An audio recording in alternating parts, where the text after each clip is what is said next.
এখন আমি তোমাদের যা পড়াবো সেটা হলো কি ভ্রূণ স্তর, যাকে আমরা বলি জার্ম লেয়ার। ভ্রূণ জিনিসটা এটা হলো কি, যে ওই যে একটা শুক্রাণু একটা ডিম্বাণু মিলে যে একটা শুক্রাণু ডিম্বাণু মিলে যে জাইগোটটা হয়, সেটা মাতৃদেহে বা ডিম্বাশয়ে কতদিন থাকবে, মিনিমাম 2 মাস থাকবে। এই 2 মাসের সময়টুকু বলা হয় কি তোমার ভ্রূণ। অর্থাৎ 8 সপ্তাহ সময় ধরে যেটা হয় সেটাকে বলা হয় ভ্রূণ, এবং 8 সপ্তাহ অতিক্রম হলে তখন সেটা কি হয়, ফিটাসে পরিণত হয়। দেখো, এটা এটা হলো একটা ডিম্বাণু এবং এটা হলো কি একটা শুক্রাণু, এবং এই শুক্রাণু এবং ডিম্বাণু মিলে তৈরি হয় কি একটা জাইগোট। তো এই জাইগোটটা প্রথমে এটাকে বলা হয় কি জাইগোস, মানে এটাকে প্রথমে কি বলা হয়, জাইগোস বলা হয় থাকে। জাইগোস মানে কি, মূলত এই যে শুক্রাণু এবং ডিম্বাণু মিলে যে দুইটা মিলে যে একত্রিত হলো, এই একত্রিতকে বলা হয় জাইগোস, এবং পরবর্তীতে এটাকে বলা হয় কি জাইগোট হিসেবে, মানে জাইগোট হিসেবে বলা হয়ে থাকে।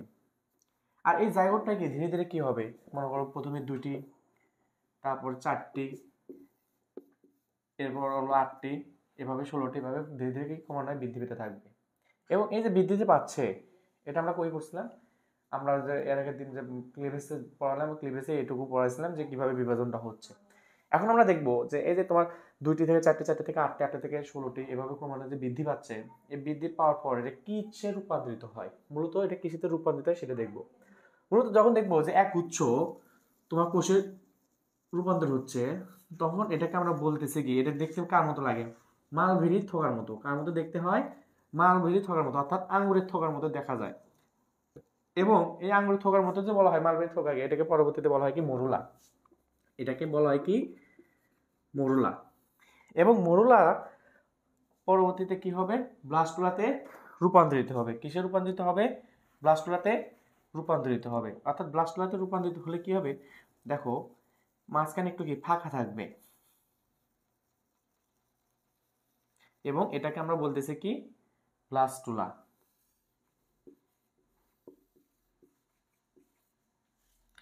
দেখো, আমরা যে এখানে মরুলা দেখতেছি, এখানে কি উলা আছে, উলা শব্দটা আছে। আবার এখানে যে ব্লাস্টুলা দেখতেছি, এখানেও কি আছে, উলা শব্দটা আছে। মূলত উলা দ্বারা বোঝাচ্ছে কি একটা নির্দিষ্ট সময়কাল, একটা এই সময়টা কতক্ষণ ধরে কাজটা করবে, এটাকে বলতেছি আমরা কি একটা সময়কাল, মানে যতক্ষণ কাজটা করবে ওই ততক্ষণের কাজটার পরিমাণটা একটা সময় ধরে করে, ওই সময়টাকে বলতেছি আমরা কি উলা দ্বারা বোঝাচ্ছি। তাই মরুলা মানে কি, এই এখানে যে কোষ বিভাজনটা হচ্ছে এটা কতক্ষণ হবে, এই দশাটাকে আমরা বলতেছি মরুলা। আবার তার পরবর্তী ধাপ এখানে ব্লাস্টুলা, মানে ব্লাস্টুলা একটা সময়কাল, এখানে এসে কোষগুলো অনেকক্ষণ কাজ করে থাকবে, এটাকে আমরা কি বলতেছি ব্লাস্টুলা বলে থাকতেছি।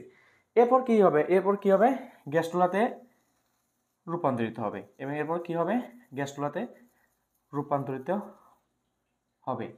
তাই আমরা গ্যাস্ট্রোলাতে আসার আগে আমরা আগে দেখবো কি, যে যে তোমার মরুলা জিনিসটা কি, এটা আগে দেখি। দেখো, পূর্বের লেকচার আমি দিছিলাম যে যে মরুলাতে কি থাকে, কোষ থাকে, প্রত্যেকটাতে কি থাকে, কোষ থাকে। যেহেতু কোষ থাকে, কোষগুলা কি অপরিণত অবস্থায় থাকে, এই জন্য এই অপরিণত কোষগুলাকে বলা হয় কি ব্লাস্ট কোষ। কি বলা হয়, ব্লাস্ট কোষ। তো ব্লাস্ট কোষ মানে কি, আমরা জানি অপরিণত কোষ, সে জানে না সে কি করবে আর কি। তো এই ব্লাস্ট কোষ কি আছে, প্রত্যেকটা পার্ট অনুযায়ী আছে। এই যে একটা পার্ট, এটা একটা পার্ট, এটা একটা পার্ট, এই যে পার্ট অনুযায়ী যা আছে, এই পার্টটাকে বলতেছি আমরা অংশ বিশেষ, যাকে আমরা বলি হলো মেয়ার। আর দুটোকে যোগ করে এই জন্য একে বলা হয় কি ব্লাস্টো মেয়ার। এটা আমরা কি শিখছিলাম, মরুলাতে শিখছিলাম। এরপর যখন আমরা মরুলা থেকে ব্লাস্টুলাতে ধাপিত হব, তখন দেখবো কি এই যে এগুলো যে পার্ট অনুযায়ী আছে, এই যে পার্ট অনুযায়ী আছে, এগুলো কি ব্লাস্টো মেয়ার। এবং মাঝখানে কি থাকে, এই যে গহ্বরটা থাকে। আমরা জানি কি গহ্বর মানে কি সিল, মানে আমরা সিলোম, আমরা নেক্সট যে টপিক পড়বো সিলোমে যে দেখবো যে সিলোম মানে কি একটা গহ্বর বোঝাচ্ছে। তা আমরা যেখানে জানি যে সিল শব্দটা আছে, যেখানে আমরা সিল শব্দটা পাবো সেটাকে আমরা বলবো কি সেখানে গহ্বর জাতীয় জিনিস বোঝাবে। তা আমরা এটাকে আমরা বলতেছিল, যেহেতু ব্লাস্ট কোষ থেকে মানে ব্লাস্ট কোষের ভিতরে হচ্ছে, তা ব্লাস্ট কোষের ভিতরে যেটা হচ্ছে সেটা হলো কি ব্লাস্ট। আর যেহেতু গহ্বর আছে এই জন্য বলতেছিল ব্লাস্টোসিল, মানে ব্লাস্ট কোষের ভিতরে যে গহ্বরটা থাকে সেটাকে আমরা বলতেছি হলো কি ব্লাস্টোসিল। এখন তোমরা দেখো, এই যে এখানে আমরা ব্লাস্টোমিয়ার হলো, ব্লাস্টোসিল হলো, এখানে একটা প্রক্রিয়াটা হচ্ছে না, দেখো একটা ব্লাস্টোমিয়ার এবং ব্লাস্টোসিল, এটাকে একটা দুইটা কম্বাইন করে তো হচ্ছে। তো এই দুইটা কম্বাইনকে আমরা বলতে পারি কি, এই দুইটা কম্বাইনকে আমরা বলতে পারি ব্লাস্টোসিস্ট। ব্লাস্টোসিস্ট মানে দুইটা কম্বাইন করে এটা হচ্ছে এখানে দেখো কি সিস্ট, সিস্ট মানে বোঝাচ্ছে কি কোনো একটা দণ্ড বা কোনো একটা অংশের ভিতরে যে গহ্বরটা থাকে, এই দণ্ড গহ্বর এবং যেটা আবরণ আছে দুটো অংশ মিলা হয় কি সিস্ট। তাহলে ব্লাস্টোসিস্ট দ্বারা আমরা বুঝতেছি কি কোষগুলো আছে, যে কোষগুলোকে বলা হয় ব্লাস্টোমিয়ার, এবং এই যে গহ্বরটা আছে ব্লাস্টোসিল, তাহলে দুটাকে মিলে আমরা বলতেছি কি ব্লাস্টোসিস্ট। তাহলে এখানে বলতে পারি কোষটা যে আছে অপরিণত কোষটা বলতে ব্লাস্টোমিয়ার, গহ্বরটা আছে এই জন্য ব্লাস্টোসিল, এবং দুইটা কম্বাইন করা হয় ব্লাস্টোসিস্ট, এবং যে সময়টুকুনি হচ্ছে সেটাকে আমরা বলতে পারছি হলো ব্লাস্টোলা। এখন আমরা পরবর্তী ধাপ দেখবো কি গ্যাস্ট্রুলা। তো গ্যাস্ট্রুলা মানে কি উলা আছে, তার মানে এটা একটা নির্দিষ্ট সময় ধরে হচ্ছে, এই জন্য কিন্তু বলতেছি আমরা কি গ্যাস্ট্রোলা। তো গ্যাস্ট্রোলাতে কি হয় দেখো, তোমার গ্যাস্ট্রোলা মানে কি নাকি গ্যাস্ট্রো, গ্যাস্ট্রো কথা আছে, আমরা জানি কি গ্যাস্ট্রো মানে কি, গ্যাস্ট্রো মানে হচ্ছে কি বলতো, গ্যাস্ট্রো মানে হলো তোমার পরিপাক নালী। তাহলে এখানে যে গ্যাস্ট্রো আছে এই গ্যাস্ট্রো মানে কি পরিপাক নালী। তো পরিপাক নালী যেটা যে প্রক্রিয়া হচ্ছে সেটাকে আমরা বলতেছি কি গ্যাস্ট্রুলা। তো এই পরিপাক নালী হওয়ার প্রথমে দেখো তোমার এখানে যে কোষগুলো আছে এই কোষগুলোকে যেভাবে থাকবে অনেকগুলো কোষ সজ্জিত অবস্থায় থাকবে, এবং এক প্রকার সজ্জিত অবস্থায় থাকতে থাকতে থাকতে থাকতে এই কোষগুলা এই ধরনের এরকম পরিণত অবস্থায় আছে। তে এটা কিন্তু সম্পূর্ণ আমরা এভাবে মুছে দিচ্ছি যে এটা মুছে যাচ্ছে না, এটা আসলে কি কোন একটা তুমি যদি নরম বল পাও, তুমি বলে যদি আবার ঠাসি মারো দেখবে কি এটা চুপসে যায়, এরকম ভাবে চুপসে যায়। আবার কোন একটা নরম দণ্ডতে দিলে ঠাসি মারলে কি চুপসে যায়, তারপরে আমার এখানে ঠাসি মারলে দেখা চুপসে গেছে ভিতরের দিকে চলে যাচ্ছে। ঠিক তেমনই এই কোষগুলোর দিকে তুমি যদি ভিতরে, আমি মুছে দিচ্ছি না, এটা ভিতরের দিকে ঠাসি মারতেছি, তখন ভিতরের দিকে ঠাসি মারলে এটা ভিতরের দিকে চলে গেল, এবং গেলে কি এরকম একটা ফাঁকা স্থান সৃষ্টি হয়। এই ফাঁকা স্থানকে আমরা বলতেছিল ব্লাস্টোপোর।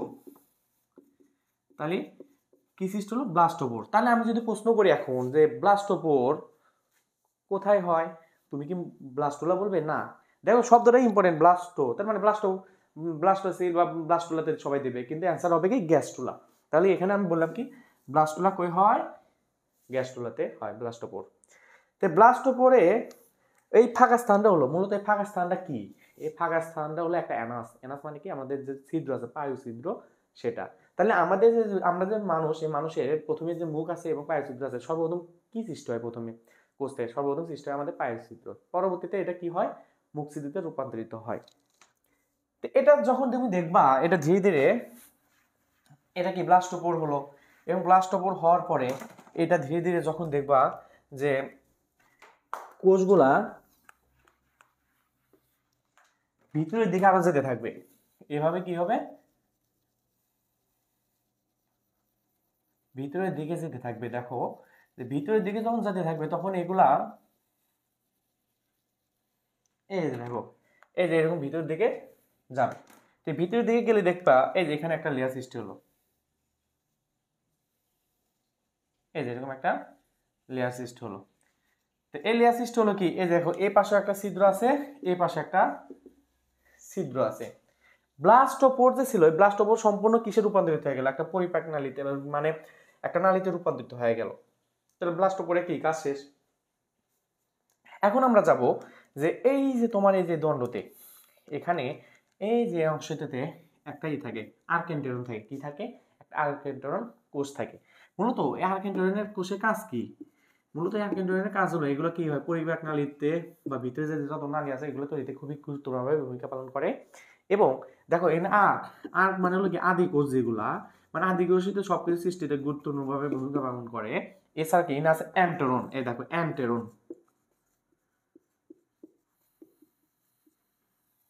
যা আমাদের অ্যান্টেরন মানে বোঝাচ্ছে হলো পরিপাক নালী। তাহলে অ্যান্টেরন দ্বারা বোঝাচ্ছে কি পরিপাক নালী। তাহলে আমরা বুঝলাম কি গ্যাস্ট্রোলা বা গ্যাস্ট্রো যেখানে আছে ওটার দ্বারা পরিপাক নালী বোঝাচ্ছে, আবার আর্কেন্টন মানে অ্যান্টেরন, অ্যান্টেরন দ্বারা বোঝাচ্ছে কি পরিপাক নালী। মানে এখানে যে আর্কেন্টেরন আছে এইখানে এটা কি হয় পরিপাক নালীতে রূপান্তরিত হয় এবং এখানে কাজ করে। আর এখানে আমরা একটা জিনিস দেখবো যে এই দেখো এখানে একটা ছিদ্র হলো, এটাকে আমরা বলতেছি অ্যানাস বা পায়ুছিদ্র, এখানে হলো তোমার হলো মাউথ বা মুখ। এই যে দুইটা যে স্তর সৃষ্টি হলো, দুইটা ছিদ্র সৃষ্টি হলো, এই সৃষ্টি হওয়াকে আমরা বলি ডিউটারোস্টোম। কি বলা হয় ডিউটারোস্টোম। তাহলে এটাকে আমরা কি বলতেছি ডিউটারোস্টোম। এখানে এই যে দেখো ডিউটারো, ডিউটারো মানে দুই, ডিউটারো মানে কি দুই, টু, আর স্টোম মানে কি ছিদ্র বা পথ বা যেখানে, তাহলে মাউথ এবং অ্যানাস এই দুটা মিলে হয় কি মুখমা ছিদ্র, মানে ছিদ্র বোঝাচ্ছে দুটা কি স্টোম, মানে দুটা ছিদ্রকে আমরা বোঝাচ্ছি হলো কি তোমার হলো স্টোম। তাহলে ডিটর স্টোম দ্বারা কি বোঝাচ্ছি, ডিটর স্টোম দ্বারা বোঝাচ্ছি হলো দুটা মুখ বা প্রান্ত। তো এই ডিটর স্টোম জিনিসটা কাদেরকে থাকে, এই ডিটর স্টোম সাধারণত থাকে হলো তোমার হলো একাইনোডার্মাটা আর একটা হলো কর্ডাটা। তাহলে কি এই ডিটর স্টোম কই থাকে, একাইনোডার্মাটা আর হলো কি কর্ডাটা। তাহলে ভাই এখানে দুইটা স্টোম বললাম, ভাই প্রোটোস্টোম কি থাকতে পারে না? হ্যাঁ প্রোটোস্টোম থাকে। প্রোটোস্টোম মানে কি, যেটা একটা ছিদ্র থাকে। তাহলে প্রোটোস্টোম কাদের থাকে, অ্যানালিডা, মলাস্কা এবং তোমার হলো কি এবং তারপর কি আর্থ্রোপোডা। তাহলে আর্থ্রোপোডা, অ্যানালিডা, মলাস্কাতে কি থাকে প্রোটোস্টোম। তাহলে এই যে প্রোটোস্টোম দুইটা স্টোম পড়লাম, এখন আমরা দেখবো প্রোটোস্টোম। তাহলে প্রোটোস্টোম মানে কই থাকে, আর্থ্রোপোডা, অ্যানালিডা এবং মলাস্কাতে এখানে কি থাকে প্রোটোস্টোম। আসলে প্রোটোস্টোম এবং ডিউটারিস্টোম দ্বারা বোঝাচ্ছে কি, প্রোটোস্টোম, প্রোটোস্টোম শব্দ দ্বারা বোঝাচ্ছে এরা কি নির্ধারিত, আমরা কিছুক্ষণ আগে বললাম নির্দিষ্ট, তো এটা হলো নির্ধারিত এবং হলো সর্পিরাকার মানে স্পাইরাল। আর তোমার হলো ডিউটারিস্টোম যেটা বললাম এটা হলো অনির্ধারিত এবং সেটা থাকবে হলো কি অরিও, এভাবে থাকে আর কি। তোমরা উদাহরণটা মনে রাখবে, এটাই লাগবে। আর পাশাপাশি আরেকটা জিনিস দেখো, আমরা কি এই যে সবকিছু জেনে গেলাম যে মরুলা মানে কি, ব্লাস্টুলা মানে কি, গ্যাস্ট্রুলা মানে কি, এখন আমরা জানবো যে এই যে একটা আমরা যে কি তোমার জাইগোট থেকে যে ভ্রূণ সৃষ্টি হয়, তো ভ্রূণ সৃষ্টি হওয়ার আগে আমরা তো দেখি যে এটা তোমার ভ্রূণের অনেকগুলো স্তর থাকে আর কি। তো দেখো এই যে আমরা গ্যাস্ট্রুলাতে যাবো, তো গ্যাস্ট্রুলাতে আমরা যতটুকু জানি সেটা হলো এটা একটা গ্যাস্ট্রুলা হয়ে গেল এবং এটাকে একটা সম্পূর্ণ নালীতে রূপান্তরিত হলো। তো দেখো নালীতে রূপান্তরিত হওয়ার পর একটা হলো কি ভিতরের স্তর, এই যে ভিতরের স্তর, আর একটা হলো কি তোমার বাইরের স্তর। তো ভিতরের স্তরকে আমরা কি বলি, এন্ডোডার্ম। কি বলি, এন্ডোডার্ম। আর ডার্ম শব্দ আগের ক্লাসে আমি এমনি বলছিলাম যে কি ডার্ম মানে কি বোঝাচ্ছে কি, যে একটা অপরিণত বয়স আর কি। আর তোমার হলো কি তোমার এই যে মানে একটোডার্ম মানে কি তোমার বাইরের স্তর একটা অপরিণত, আর এটা এন্ডোডার্মিসও হয়ে যায় আবার একটোডার্মিস হয়ে যায়। একটোডার্মিস মানে কি একটা পরিণত বয়সে এগুলো লেখা হয়ে থাকে আর কি। তে তোমার এই যে এন্ডোডার্ম একটোডার্ম আমরা পাই, মূলত আমরা এক স্তর হিসেবে কোনো কিছু পাই না, সব ভ্রূণ স্তর হয় দ্বি স্তর মিলে, কারণ এক স্তর হিসেবে কোনো কিছু হয় না। দেখো তুমি একটার সাথে একটা তারতম্য করবা, তো তোমাকে এখানে একটা প্রশ্ন আসে যে এই যে এন্ডোডার্ম একটোডার্ম কোনটা প্রথম আর কোনটা দ্বিতীয় স্তর, এটা নিয়ে তোমাদের ঘাবড়ে যায়। তো মূলত এন্ডোডার্ম এবং একটোডার্মের মধ্যে এন্ডোডার্ম হলো প্রথম স্তর আর একটোডার্ম হলো দ্বিতীয় স্তর। ভাইয়া কিভাবে, এটা কেমনে সম্ভব? আমাদের দেখতে যে বাইরের স্তরটাই তো প্রথম, ভিতরে থাকে ভিতরেটাই হলো দ্বিতীয়, কিন্তু না। তুমি দেখো এটা একটা প্রাচীর, এইটা এখানে অনেকগুলো কোষ থাকে, তো এখানে কি এটা একটা প্রাচীর। এই যে প্রাচীরটা আছে এই প্রাচীরটার কোনো নাম নাই, প্রথমে কোনো নাম হয় না। কোনো একটা জিনিস ভিতরে প্রবেশ করার ফলে তাহলে এই যে ভিতরে যে প্রবেশ করলো এর সাপেক্ষে এটার নামকরণ হয়ে থাকে। তাহলে কি এটার গুরুত্ব বেশি না? তুমি রাস্তায় যাচ্ছ, তোমার সাথে তোমার বন্ধু আছে, তা তোমার আম্মু ফোন দিল, বললো তুই কই, তে বললাম আমি রাস্তায় আছি। কার সাথে আছিস? অমুকের সাথে আছি। তারপর বললো তে তোমার এখন মসজিদে আজান হয়ে গেছে, তো তোমার বন্ধু নামাজে গেছে, তুমি বাইরে আসো, তো আবার তোমার আম্মু ফোন দিছে, তুমি কই, তো বলতেছে যে আমি তো মসজিদের নিচে আছি, আমার বন্ধু নামাজে গেছে। তো দেখো এখানে গুরুত্বটা কার বেশি পাচ্ছে, তোমার থেকে তোমার বন্ধু গুরুত্বটা বেশি পাচ্ছে, কারণ তোমার বন্ধু ভিতরে গেছে বিধায় তুমি পরিচয় দিতে পারতেছো। তাহলে ফার্স্ট পেজ কি, তোমার এই যে অ্যান্ড্রোডাম মানে ভিতরে কোষটা গেছে বিধায় তুমি অ্যাক্টোডাম নামকরণ করতে পারতেছো। এই জন্য এই ভিতরেটাকে নাম বলতেছি আমরা হলো অ্যান্ড্রোডাম, যা প্রথম স্তর, আর বাইরের স্তরের নাম হলো অ্যাক্টোডার্ম। এবং এই যে ভিতরে যে তোমার অনেকগুলা স্তর থাকে, অনেক মোটা থাকে, এটাকে বলে আমরা হলো মেসোডার্ম। আমরা বাহ্যিকভাবে যদি একটা উদাহরণ দিই, দেখো তোমাদের এই যে আমাদের ত্বক, এই ত্বকটাকে আমরা বাইরে টানা হইতেছে, তাহলে এটা কোন স্তরে পড়তেছে? দেখো দ্বিতীয় স্তর, নাম কি একটোডার্ম, মানে বাইরের স্তরটাই হলো একটোডার্ম, সেখান থেকে আমরা ত্বক সৃষ্টি হচ্ছে। ভিতরে পরিপাক আছে, তারপর অনেক গ্রন্থি আছে, এগুলো কই থেকে সৃষ্টি হচ্ছে? ভিতরে। তাহলে এন্ড্রোডার্ম থেকে সৃষ্টি হচ্ছে কি তোমাদের এই যে ভিতরে পরিপাক, তোমার পাকস্থলী যেগুলো আছে এগুলো তৈরি হচ্ছে। এখন দেখো এই যে আমাদের বুকে বাইরের স্তর তোমার কি আছে? চামড়া আছে। এবং ভিতরের দিকে যদি যাও ওখানে হার্ট আছে, এগুলা কি হার্ট হচ্ছে এন্ডোডার্ম, এটা হলো এক্টোডার্ম। কিন্তু এর মাঝে কিন্তু একটা লেয়ার আছে, দেখো এখানে হাড্ডি আছে না, বুকে হাড্ডি আছে, পেশি আছে, এটা কই থেকে তৈরি হয়? এটা তৈরি হয় হলো এই যে মেসোডার্ম থেকে। এটা তুমি মনে রাখলে ইনশাল্লাহ এটা তুমি সহজে বলতে পারবা। তে আমাদের এই যে এখন স্তরটা বিষয়ে আমাদের একটা জিনিস জানতে হবে যে তাহলে তোমাদের পর্বের ক্ষেত্রে এগুলো কই থেকে শুরু হয়। দেখো পরিফেরা একটা প্রাণী নিলাম স্পঞ্জ, তো স্পঞ্জ কি হয়, এই স্পঞ্জ প্রাণীটা এরকম, কিন্তু মাঝখানটা কি হয় এরকম, এরকম ছিদ্র ছিদ্র ছিদ্র ছিদ্র গহ্বর থাকে, এখানে কোনো স্তরই দেখতে পাই না। এই জন্য পরিফেরা আমরা বলি পরিফেরা কোনো স্তরই নেই, কোনো ভ্রূণের স্তরই নেই। এরপর দেখো আমি যদি নিডারের দিকে যাই, নিডারেতে দেখবো ওখানে শ্রেষ্ঠ উদাহরণ আছে হলো হাইড্রা। তে হাইড্রা মূলত হয় কি এভাবে গঠন হয়, এখানে স্তর থাকে আবার এর ভিতরে স্তর থাকে। তো এটার নাম আমরা দিই এক্টোডার্ম, এটার নাম হলো এন্ডোডার্ম। দুইটা তো স্তর দিই। তো দুটা স্তর এতটাই পাতলা যে এর মাঝখানে মোটা হয় না, তাহলে মোটা যেহেতু হয় না তাহলে এখানে ভিতরে কিছু নাই, তাহলে মেসোডার্ম নাই। তাহলে এরা কি করবে, এরা চলার পথে আমরা জানি পেশি আবরণী কোষ থাকে, পেশি আবরণী কোষ কি এরকম নড়াচড়া করে। তাহলে নড়াচড়া করতে করতে দেখা যায় এক্টোডার্ম এন্ডোডার্মের মধ্যে কি হয়, সংঘর্ষ লাগতে পারে, ক্ষয়ক্ষতি হতে পারে।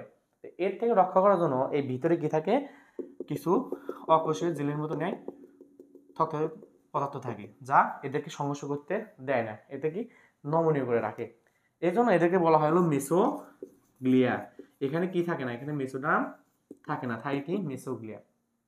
তাহলে এটা কি, তাহলে এখানে স্তর পেলাম কয়টা, দুইটা। এখানে মেসোডার্ম পাচ্ছি না, এখানে মেসোগ্লিয়া আছে, ওটা তো একদম অকোষীয়। তো এখানে আমরা এখানে কি পেলাম, এক্টোডার্ম আর হলো এন্ডোডার্ম। এই যে দুই স্তর শুরু হলো, তাহলে কই শুরু হলো, নিডারিয়াতে। এই জন্য আমরা বলি দ্বিস্তরী শুরু হয় কই থেকে, নিডারিয়া থেকে। এরপর কি হলো প্লাটিহেল মেন্টিস। প্লাটিহেল মেন্টিসে যা দেখবো সেখানে আমরা কি এক্টোডার্মও থাকে, এন্ডোডার্মও থাকে, প্লাস অনেক বড় একটা ভিতর মাঝখানে ফাঁকা থাকে যেখানে অনেক কিছু থাকে, এই জন্য একে মেসোডার্ম বলি। তাহলে 30 স্তরে শুরু হয় কই থেকে, প্লাটিহেল মেন্টিস থেকে। এই জন্য আমরা বলি তোমার 30 স্তরে শুরু হয় হলো প্লাটিহেল মেন্টিস থেকে, বাকি সব অর্থাৎ 3, 4, 5, 6, 7, 8, 9 সবগুলো কি প্লাটিহেল মেন্টিস, মানে ত্রিস্তরী। আর এই ত্রিস্তরী সম্পর্কে প্রথমে বিজ্ঞানী প্যান্ডার দেখছেন একটা মুরগির ভ্রূণের ভিতরে দেখেন যে ওখানে ত্রিস্তরী বিদ্যমান আছে, আর এভাবে কি হয় ত্রিস্তরী শুরু হয়। তাহলে প্রথম স্তর কি, পরিফেরা, পরিবেশে কোনো স্তর নাই, দ্বিতীয় স্তর থেকে মূলত শুরু হয়। দ্বিতীয় স্তরটার নাম কি তোমার হলো নিডারিয়া, তৃতীয় স্তর হলো প্লাটিহেল মেন্টিস। তাহলে সম্পূর্ণটাকে যদি আমি একবার মানে রিভিশন দিই তাহলে হলো কি, জাইগোট জিনিসটা হচ্ছে কি শুক্রাণু এবং ডিম্বাণু মিলে যেটা তৈরি হচ্ছে সেটা হলো জাইগোট, এবং সেটা ক্রমান্বয়ে বিভাজিত হচ্ছে হতে হতে হতে হতে সেটা হচ্ছে মরুলা। এই মরুলাতে কি হয় বিভিন্ন কোষ থাকে অপরিণত, সেটা নাম হলো ব্লাস্ট, মানে সেটা হচ্ছে ব্লাস্টোমিয়ার, এবং ধীরে ধীরে ব্লাস্টুলাতে রূপান্তরিত হয়, এবং ব্লাস্টুলাতে দেখে হলো ব্লাস্টোমিয়ার থাকে এবং ব্লাস্টোসিল থাকে। দুইটা প্রক্রিয়াটা যখন একসাথে হয় তখন সেটাকে বলি হলো ব্লাস্টোসিস্ট। এবং তোমার তারপর হলো গ্যাস্ট্রুলাতে কি হয় তোমার হলো ব্লাস্টোপোর হয়, তারপর ডিউটারস্টোম দেখলাম, প্রোটোস্টোম দেখলাম, তারপর আর্কিটোন জিনিসটাও দেখলাম, তারপর আমরা কি এক্টোডার্ম, এন্ডোডার্ম, মেসোডার্ম পেয়ে গেলাম। আর এটাই ছিল হলো ভ্রূণস্তরের বিচ্ছেদ।